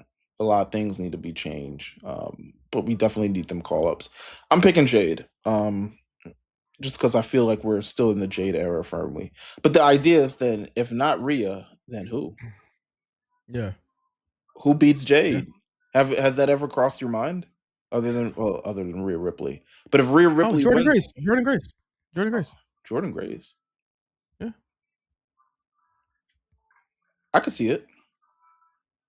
The Not, one person that gave Jade her best match so far. I could see it. I could see it. It won't be Chelsea. I'll tell you that. Oh well, thank God. This one has been highly contested. This one has gotten personal. They have called each other names and languages that I can't even understand. Tu es Stephanie, madre puta. yeah. Stephanie Vaquer versus Liv Morgan for the WWE Women's World Championship. I didn't expect this to get as contested as it is, but I also think it is because, to be honest, you Liv is that it girl right now, and it can kind of make things work. Yeah. Like the This feud is only making Stephanie better as a character. yes, yeah. There I you go. firmly believe this. This feud is only making Stephanie, because everyone was just like, "Oh, what's her character? Oh, what is she doing?" It's like Stephanie's character is badass and will whoop your ass. Right, but Like, she don't play that shit. I feel it was boring before against Nikki Bella and Raquel Rodriguez. Yeah, because they also She was facing wet rags. yeah. These are wet rags. I'm sorry. Like, there was nothing for her character to glean from these people, like, at all, other than I her agree. beating them. I agree. Liv has given her a little bit of color inside the lines, for her character, and I love how personal it's gotten. I love that they just be whooping ass. I Yeah, love the intensity of this match, yeah, and I think they need to bring that, for the whole match. And again, like, I don't have any stress about Stephanie Vaquer delivering in the ring. I don't have any stress about Liv Morgan delivering in the ring. I think this is going to be great. I just don't want a lot of wonky, silly shit. I don't want no fucking run, like all the run-ins and the cheating and shit like that. I want it to be like head up. You know what I mean? I want it to be like a straight up match. Um, my thing is, and this is quite possibly the most interesting, other than the two main events that we're going to talk about who wins this match and where they go from here. Like I just, another Liv title run, Meelz, just does not entice me at whatsoever. I am not interested in another Liv Morgan title run. I'm sorry, I mean, especially as a heel. I'm like, she has not changed at all. Her no, presentation, the things she does, her as a heel does nothing for me anymore. but has the scene changed? Let me Well, actually look. no, but the Probably scene not. could Yeah, change the scene could change the very next damn day. I think ultimately the Judgment Day needs to just completely splinter off yeah, altogether. and that's ultimately, I believe, what's going to happen. I Yeah, mean, like there's three women in this group that need to be doing other things right now than feuding with each other do you or think feuding with one person. do you think Raquel or Roxanne have a future with this world championship as well? I think Roxanne does. You don't think? I think Raquel. I think they realized they missed the boat on Raquel in terms of like the big three that they were trying to like cultivate. Um, Oh, and with Rhea and Bianca. yeah, yeah, yeah. And I think they're trying Yeah, to bring it back around now that she's like active. She's kind of got a footing. She kind of has a familiarity with the crowd. I do think they're trying to pull that back around because it does feel like Raquel at some point turns on Liv, or Liv turns on Raquel. One of them. Um, you got a baby. So whoever turns on who got to be the bigger of the heels. yeah, To me, the only outcome of that is Roxanne being the bigger of the heel. Thing about Roxanne is that she not really good on promos like Liv is. no, That's her not at biggest all. weakness is promos. Her biggest weakness is promos, not in ring nothing. She need a whole new character to do that. I But I think don't know if it's I think AJ Lee Roxanne will hopefully get her where she needs to be. and the thing is, we saying need to be. She's already great. She's been great forever. She's fantastic. Like it's just the promo thing is kind of we got to get her there. She's almost there. And I think she has the ability to kind of like get that footing, that like Napoleon complex kind of like footing that she had in NXT Yeah. on the show as well. Whereas like, damn, she bites. Like that. So we're at the first match between these two. Hmm. I don't think this will be the last match these two have. And I would say I think Stephanie will probably win this match.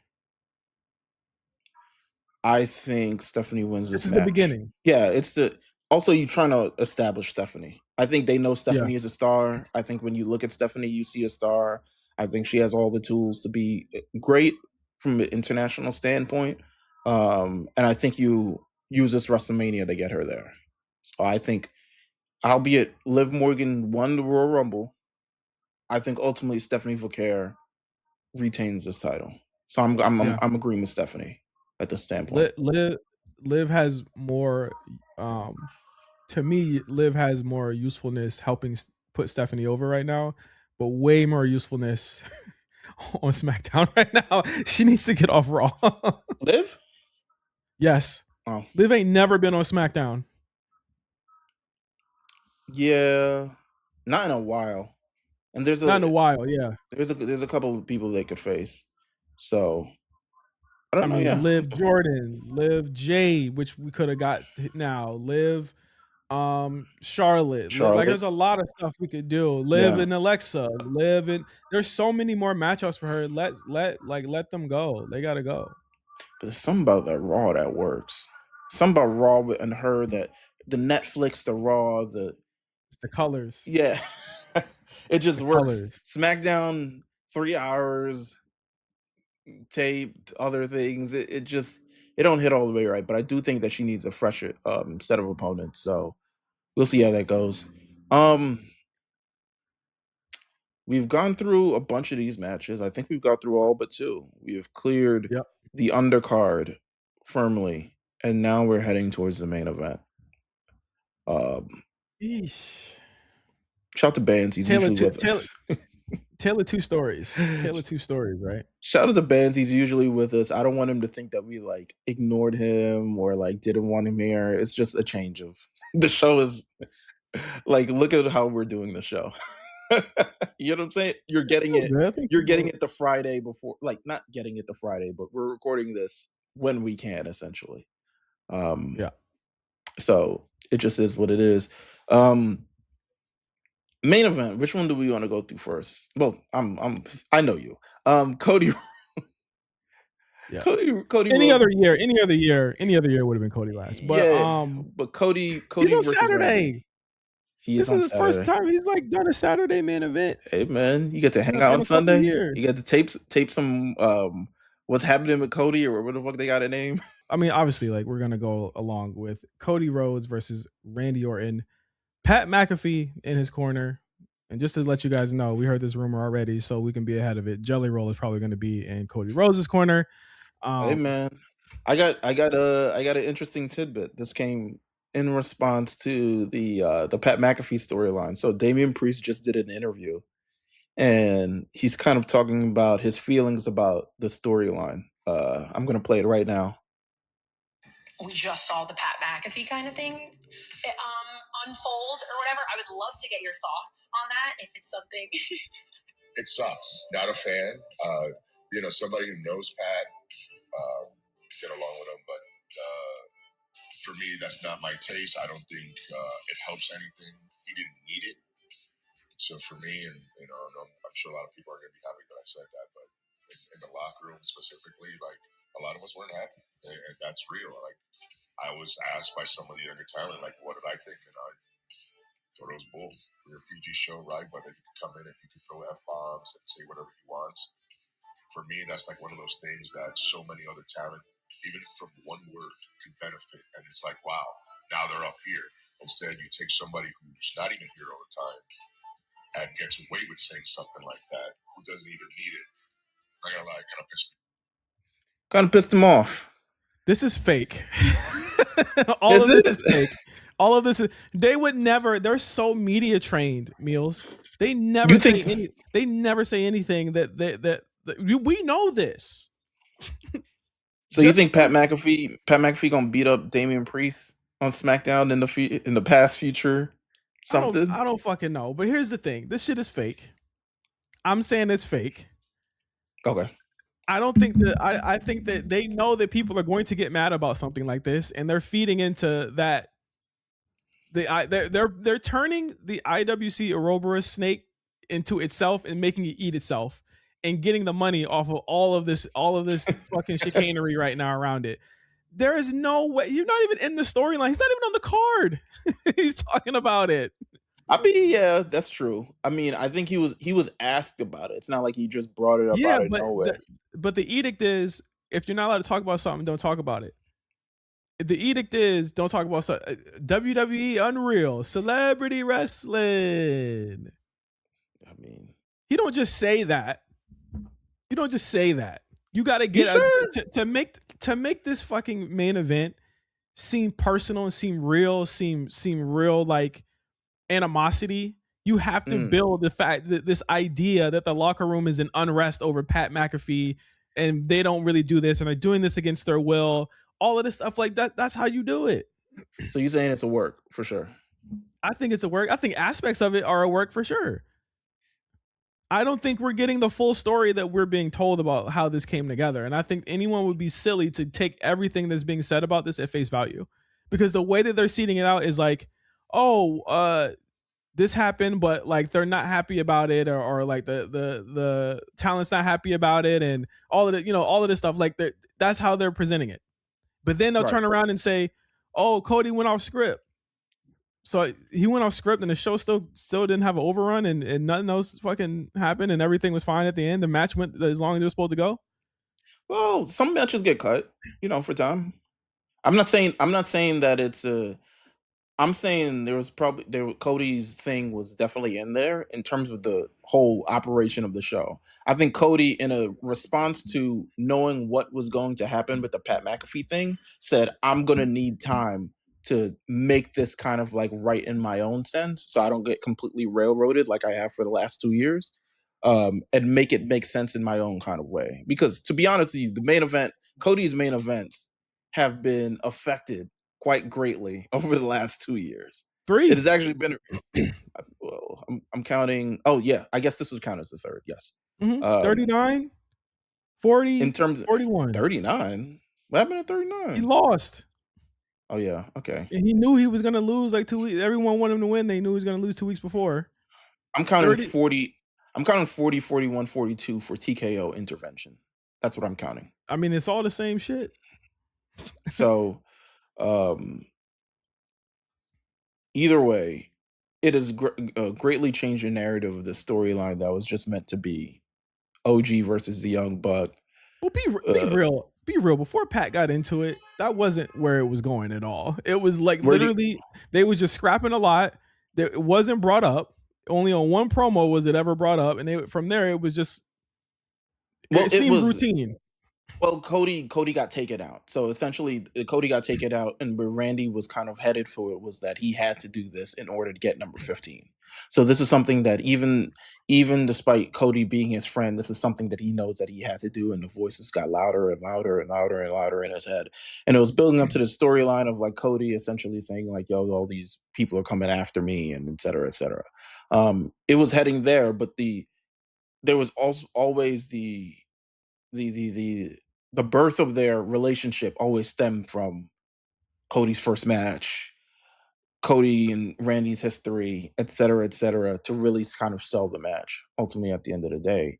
But the Pat McAfee inclusion has greatly changed the narrative of it, in my opinion, because it's no longer about the two competitors in the match.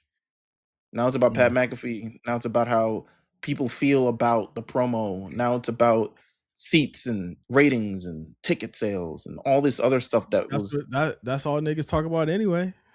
Yeah, You but can't we you can't just have. expect we can't expect that the product and the writing will not reflect what is happening out. And because the thing is, ultimately, like, this happens with a lot of things. It happens with fucking TV shows niggas watch. It happens with Euphoria. It happens with all these like the writing is self-referential.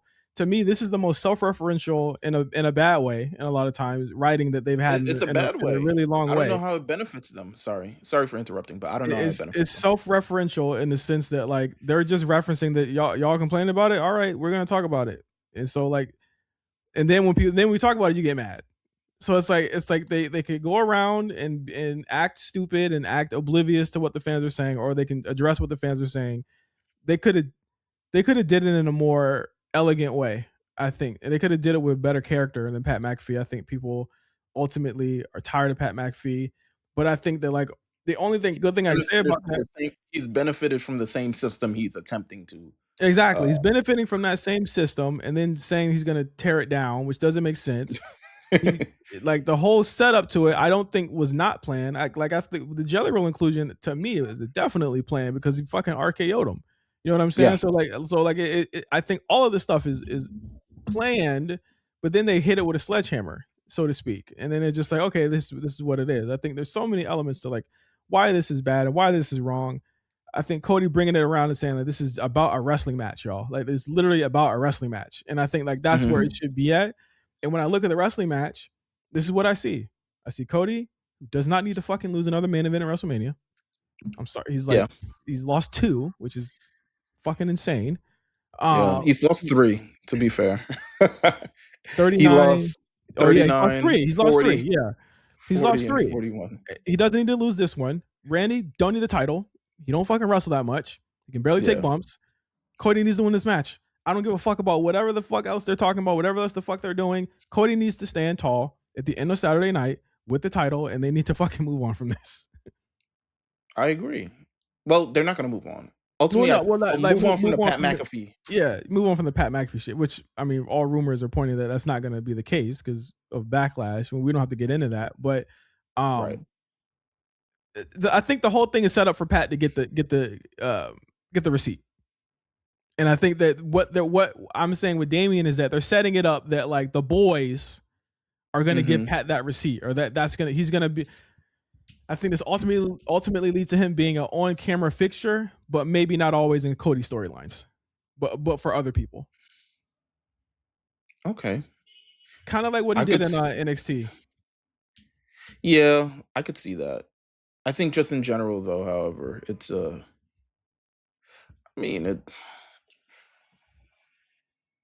I didn't hate the build to this match at all. Not that I hate it now, right? It's not. I'm really kind of now indifferent about it. But it's just jarring, right? Jarring to bring this in, jarring to introduce this, jarring. We've been waiting so long for this storyline that can easily be told in the way it'd been told. Actually, could have probably used KO more than actual Pat McAfee. I don't know how close KO is to returning, but I'm assuming it'll be back by the end of the summer, before or by the summer. And I felt like he could have been included in this storyline, and just feels very, very strange, the inclusion of them in this. But or Randy would need it, but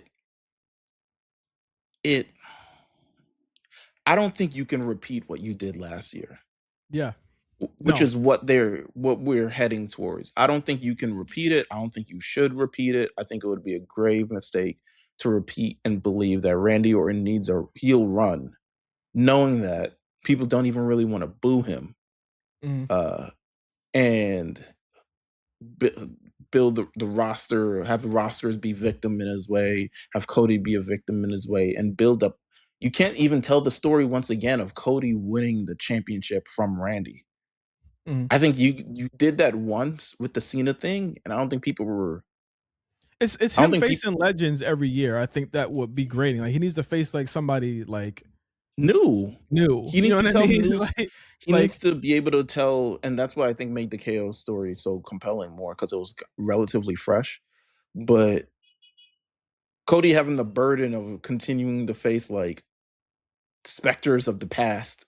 You know what I'm saying? Like if yeah, Jericho came back, would Jericho have would we would be in a great long SummerSlam feud with Jericho? yeah, Or he's done this now with Brock, he's done this with Cena, he's done this with Rock, he's done this with like at this point we need to be able to start telling new stories with Cody, develop new rivalries and tell these yeah. things. It's one of my things with Punk as well. I think Mhm. with Punk, um the Finn Balor thing was definitely intriguing because it's the first time they ever done that. But I also felt like he needs a new foil in a bad way, and we haven't got one since Drew with him. Roman. Roman, yeah. Oh, it's like new and old. It's like a established foil. I get it, but it does work. Ultimately, at the end of the day, what I think is winning this match between Cody Rhodes and Randy It's Orton, Cody. it's Cody. At what point do they keep throwing these insurmountable odds at him to try and like? It's almost like a joke from these guys at TKO to be like, he's not really the guy, is he? It's Randy Orton, isn't it? And it's like, no, like if he were to drop that title, people would legitimately start tuning out again, like they did when Cena had the title. I'll be honest with you. I don't know if they're actually going to Saudi again next year. Does any does any result from this WrestleMania would even impact a Saudi Arabia WrestleMania at all? No, they're not. They're not going because I don't think that any of the fucking the young people that are on that card will want to fucking go Yeah, as it stands right now. right. Um, as it stands currently, but yeah, I can't see anyone at this point. Cody. Well, I'll be honest with you. I'll ask you this. We asked this with Jade. If not Randy, then who? For Cody, Yeah, who does Cody drop it to? it don't matter. It don't. It really don't matter. Because we're living in Cody's era. Yeah, Is that? he's gonna win Yeah, this title like mad times. Like yeah. It's an interesting it's interesting to see who's next in terms of all this stuff. I mean, we've leaned so further, like we said, on the specters of the past, but it'd be interesting to see where they kind of go, whether it's a Gunther or an Ilya or a, you know, shit. I Uh, think you get him out of this because it ain't gonna be. It ain't gonna be Ilya. It ain't gonna be. It's gonna be Trick Trick. or Trick or Oba or Sammy. Oba would be great. Trick or Oba or Sammy are going I to think take the the Sammy title off thing him. is also, yeah, I think Sammy would also be a great fix for this as well. Yeah. And not necessarily a fix like something's wrong, but just more so like let's build something compelling in a much different way. Ultimately, yeah, Sammy's I'm picking Cody. Sammy's due for a title run. Sammy's due to also Long get that due. title taken off of him by a young guy. You know what I'm saying? Like I think he's due, but I think that you take this title of Cody, you run into the same fucking issue you had with John Cena last year. You ain't gonna wrestle a lot. The matches ain't gonna be great. Like Cody is the all around guy that you build your company around. I don't know why they keep. It's like a joke every single year. They put him in these insurmountable positions where he has to like play to the side. It's like they have faith in him, but they don't. They have faith in him for a large part of the year, and he does all this stuff for them. And then when it's Mania time, it's like let's just discard him again. Like it's just it makes no sense. It's stupid. I agree. Just I agree. run with him, run with him. Have him beat Randy Orton. Have him run it until July or whatever, and then run your next big storyline. It's simple. Don't put it on fucking Randy Orton and Pat McAfee, bro. It's just dumb.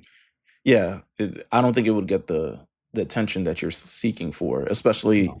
with fans being so critical of WWE currently as it is. Yeah. Sunday's main event. Yeah. It's been a long time coming, depending on who you ask. CM Punk versus Roman Reigns. We are speaking about this without the Without the final Roman promo, the final Punk promo. yeah. Yeah. We good. We've called So the match already on that on the we've called it early on that I one. I've mean, seen enough. it kind of I would be shocked if we came after this and somehow Roman cut a superb, scathing, biting masterpiece reflection of CM Punk and his old crotchety character, as he would I'd be probably say. shocked. I'd be shocked if that were to happen, but I doubt What's he it. wearing? I don't know. Carl Kanai. Yeah, Um, but cross either color. way, CM um, Punk versus Roman Reigns, a match that I mean we've been sat for and ready to have happen for at least 3 months now. I've already been sold since the first promo, but I think that it's been interesting to see both men not have like Punk's last match was like elimination chamber. Like he's not wrestled in weeks. yeah, and it's probably right for doing so. I mean, while I would love for him to continue engage, it's like ultimately we're preserving the main event of the show. Yeah, This is what we've hedged all of our bets on, and considering how the WrestleMania season has happened thus far with injuries and all types of unpredictable shit, they're fully in their right to stay after Elimination Chamber. All right, the next time we probably wrestle is WrestleMania. Um, yeah, I think this feud, it goes back a while. Um, it really, I mean, I don't know. There's the idea of these two entities coming into play pretty much happens a while Punk is the guy who's bowing out of WWE. mhm, And you'd be in, I mean, if you we love the Punk promo, but I'd also be remiss to say it was like the most wonderful propaganda ever of that like he picked up and he left because he didn't want to work for this dog food eating old man. Where ultimately at the end of the day he left because he was burnt out. He didn't like the direction of him and his character in WWE. He shat on WWE all the way through, and one of his casualties was Roman Reigns, which he had to then spend a lot of his years trying to come up from under the criticism that CM Punk so loudly put on him. yeah, Um, so on one hand, it's the greatest propaganda, and it's. I wish. I think in the first promo, the "I hate you" promo, that mhm. was very much so the grounding point. That's where I thought they Was were like going. for years, and there's even a moment. I think it's a Roman Reigns interview with Complex back in the day. I think it's with Complex, where he talks about CM Punk. Um, oh my god, it was so long ago. It was like 2020. He was in AEW or preparing to go to AEW. So I want to say 2021. I wish I had this pulled up. Um, but he oh, there we go. Yes, in an interview with Complex. I managed to pull it up. Um, he was asked, CM Punk addressed the idea of one day having a match against CM Punk. The tribal chief didn't mince words when responding to what may consider a dream match between the two top stars. He says, "So I answered this question similarly a while ago, and it falls on what our audience wants to see. If our audience wanted to see it, and they were clamoring for it, and couldn't shut up about it, and if all the stars were aligned, as a businessman and performer who is trying to seek out the very best for the audience and try to captivate it, I wouldn't say no. Mm, But I mean, on a personal level, it doesn't do anything for me. That's not going to elevate me at all. He's older now. I haven't really seen a full match. I've seen a clip or two, and to me, a step or two has been lost. Then also, he got whooped in UFC. I don't really believe, I don't really think anyone believes a 200-pound soaking wet, no explosive bone in their body man could ever do anything to me. I'm mm. 6'3, 265 pounds, a legitimate athlete who can throw some weight around and who's been on the gridiron at the highest level, D1, all He was even ACC. boring here. I would have Who probably cares, maintained nigga? the NFL if the issues I didn't have happened at 22 years old. So I mean, when it comes down to it, I'll throw him and pretty much the rest of that roster out of the club, no problem. They're just little brothers, you know? So clearly Punk remembered this promo. Yeah. He remembers these words because it was this was at the time this interview happens at the time where Punk finally makes his return to AEW, and he's experiencing, the successes and the attention because of it, and couldn't ignore. But it's interesting to say, I mean, this was all brought in on that first promo. A lot of it. It's mixed between the first promo and the last pipe bomb promo, where Roman says, "Who do you think was the guy who they had to ask to bring you back? Who was the guy who, made an approval for this match to happen? Who's the guy who essentially is bringing you to the main event of WrestleMania for the first time?" Mhm. It's an interesting. This story has been. I think it's told because both of these men are kind of like showmen in a way, with bravado, in a way that kind of I I think that, yeah, initially in the outset it was that. I think that, like, as we get forward, like, what's the second strongest promo that they had after this? It was the Usos promo. yeah, it was the Yeah, Usos. the apologize promo. And then from there it was like, "You're old," which I thought was, it was like, we could say all we want about the Larry stuff. Like, it doesn't matter. It doesn't matter ultimately, Mhm. bro. Like it does not matter. Ultimately, they got to come up with something that's big. I think Punk has always he's had the haymaker since the beginning.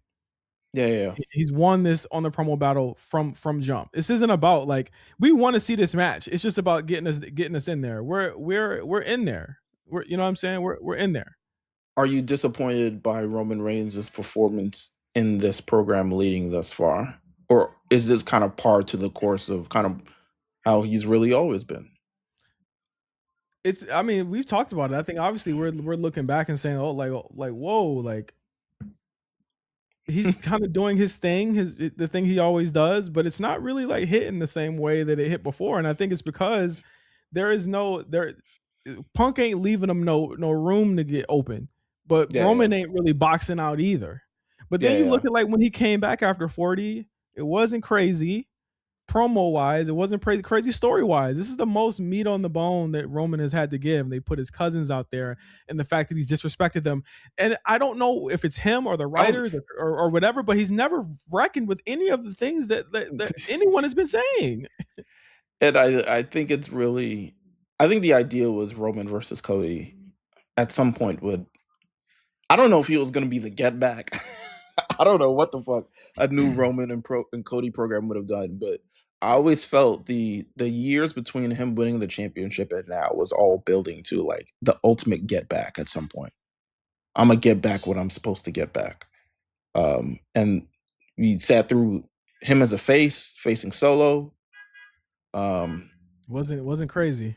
No, not at all. Pretty much a year of him going up against the Vision. A year of Solo, a year of the Vision. And this year is not like him all the time on the show. This book is him No. popping in and out for 3 to 6 months at a time. So it's like, while Roman Reigns is still the big star that he is, like, does he even fit in this current? He just seems so out, removed from it all. Well, I think that's by design. He always feels like he's above everything and above everyone. Like that's the story. That's what niggas like. That he feels like that. They love for him to feel like, oh, he's the greatest of all time. He don't got to worry about you peons. All you niggas is slow. All you niggas is weak. Slipping on doo-doo. Yeah. It ain't working no more because he don't got no title, so you can't act like that. He's got to have. He had character development in the build to the loss. I mean, they wiped it away when The Rock came in, but like he had some sort of development in the loss. He doesn't even address why he went away after he lost. He doesn't even address shit. Yeah, he kind of. He is a character that is stuck in one era that we are over. Like Cody done lost mad friends in the last 3.5, 4 years since he came back. Jay even went through a transformation. Jimmy went through a transformation. KO, Drew McIntyre, Jacob Fatu, Sami Zayn. All of these people have had character development. Arguably all at the hands of Roman Reigns. All at the hands of Roman Reigns. And he's the Ironic last part. person. He's the last person that hasn't had to face anything. Yeah, he'll lose, but what does that fucking mean? He can lose all day. I don't think he's gonna win. I don't think he should win this fucking match. But it don't fucking matter. Yeah. It don't I don't matter. think He's not gonna change. I don't think he should win this match. Because nothing is. I don't see. Am I expecting Roman Reigns versus Gunther at any point in the near future? No. Do you expect Am him I to work? You expect him to work? Like, come on. Like, ain't no. The thing is what was rearing its ugly head is that like the sheen has gone off of the character that we've seen for so long, and this was and be clear, it's one of the greatest stories, if not the greatest story in wrestling history. But when the sheen rubs off, and it's like you can't lean on Tribal Chief forever. It's over. It Right. was an era that happened, and it's over, and it's done. What's the next step for you? He's stuck in this mode like he was stuck in big dog mode almost 10 years ago. He's stuck. He don't want to move out of that shit. The promos ain't hitting like that. The matches are fine. Fine. They were better. They were better when it. But the thing is, the peak. He benefited the most from the peak of the creative. If you can't benefit from just like even small things that we like on this show are benefiting from even the creative that they have right now. If it got to be like at a certain level and you can't like elevate it or help it elevate with you, I don't know what to tell you. It's like everyone's like, oh, well, he's carrying it and Cody's bringing it down. I'm like, bro, what do you mean? Like Cody's at least on the show every fucking week. You know?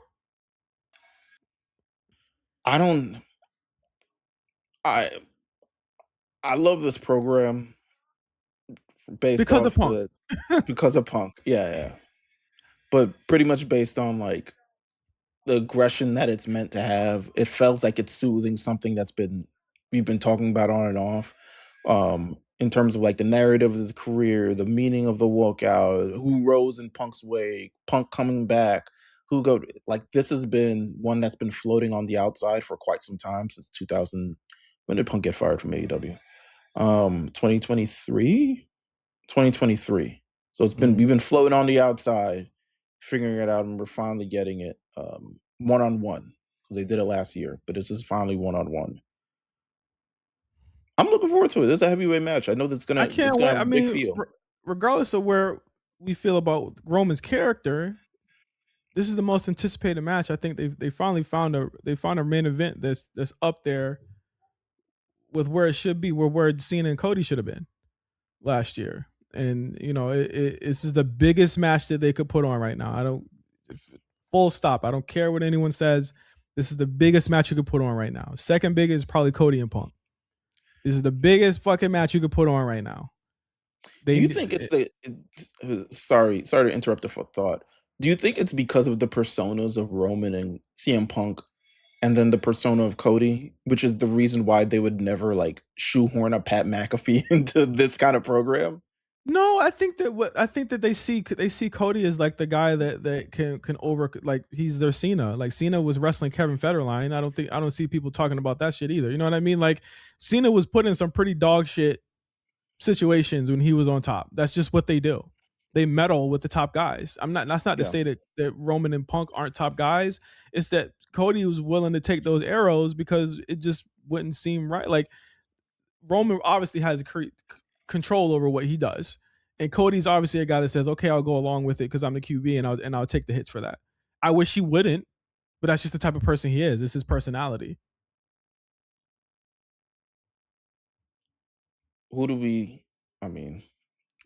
Punk needs to win this match. If Roman wins this match, he is off TV for a considerable amount of time. Do you think there's a road where they're like?